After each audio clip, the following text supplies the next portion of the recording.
Hey, what's up? It's my Yang from Mix in the Dark. Happy Valentine's Day. Whether you spent it with your loved ones or treated yourself to something that's just for you, it's a special day. So, of course, you don't need to have Valentine's Day to show your love, but it's just a really great excuse to spend some quality time together. My husband and I recently moved into our new home, so we spent most of our weekend just cleaning and organizing. But that's enough of me. Here's your story for this week. This is a loving story from a listener who loves listening to scary stories but wanted a female narrator to share this story. So shout outs to you and your little daughter for listening to the podcast. For listeners, just a heads up, there are some foul language in the story. You can decide whether or not you want your littles to listen to it. Otherwise, as always, I want to remind everyone to be respectful, as this is a true story shared by a listener just like you. Please enjoy.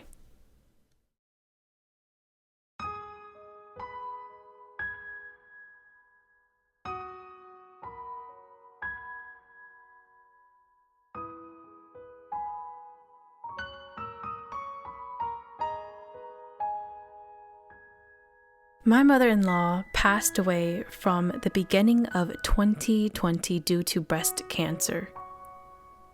This incident happened to me during the days at the funeral.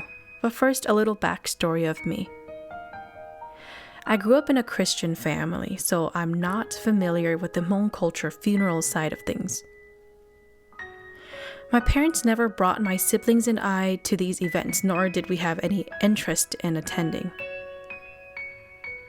I've always been arrogant about my religion, so you can say I am a complete ass when my wife mentions to me about her family shaman religion.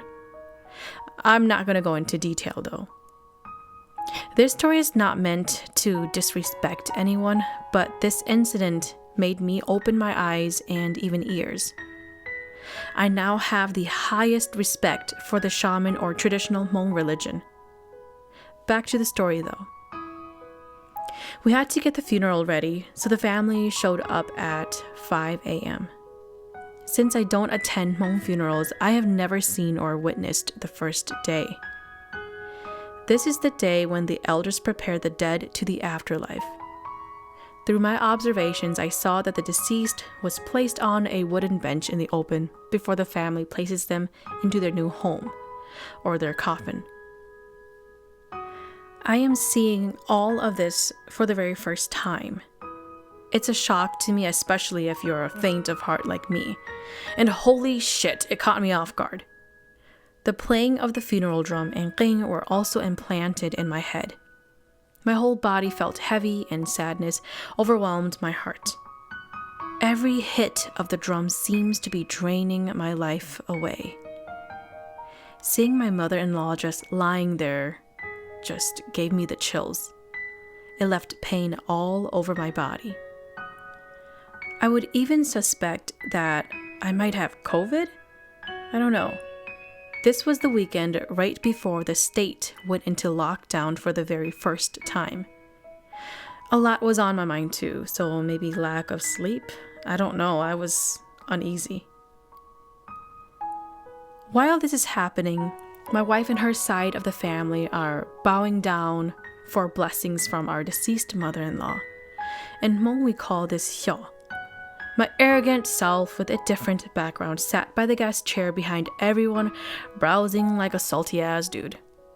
I basically sat the whole day alone.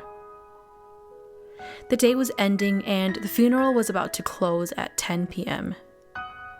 Making my way home, my wife fell asleep. Me, on the other hand, kept hearing the ring from the back of my ears, and my heart can still feel the drum. I got home and knocked out. I dreamt of being back at the funeral home. This time, I was all alone with the deceased, repeating what I had just experienced that day. The drum kept getting louder and louder, and at one point, the drum felt so close and real that it woke me up. Looking at the time, although it was only 4 a.m., it was already time to head back. I didn't have any courage that morning to look anywhere dark in the house. I felt sick, like butterflies in my stomach. I asked my wife about my dream, and she said it's probably your first time seeing all of this, and then she told me not to worry. I still felt uneasy, but more ashamed. I didn't know why. The second day, when the guest came to mourn, I felt even more uneasy.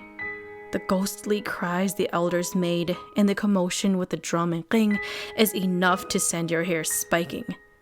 After all the guests did their part, I went back to sit alone and I took a power nap. In an instant, I heard a voice in the back of my head. I don't recall what it said, but it felt like I needed to wake up. I told myself, do not sleep. Startled, I then decided to let go of my arrogant self and attend the bowing session with my wife, with the rest of her family. Right when I did that, it's like the heavy and ashamed feeling I had just went away. As if I felt the love of my mother-in-law. It was a warm and comforting feeling. Almost as if she is telling me that, hey, I'm going. Please love and take care of my daughter. During the slideshow, I've never cried so hard in my life. We all really missed her. After that incident, every word coming from the funeral host and Hmong became clear and I understood every word. I felt that I literally can understand the King language. I may sound crazy, but it's as if my spiritual side opened. I would say I now have the highest respect for those who still practice traditional Hmong religion and beliefs. My faith is still strong with the Lord, but we still need to respect those who are traditional. On the day of the burial, it snowed heavily. One of my wife's auntie or grandma said in Hmong, your mom does not want you all to see her go, so she made it snow to cover your eyes. In a little bit when we reach her house, the snow is going to stop. And what do you know? It stopped once we got to the graveyard. Thank you for listening to Mix in the Dark. I'm your host, Ma Ying.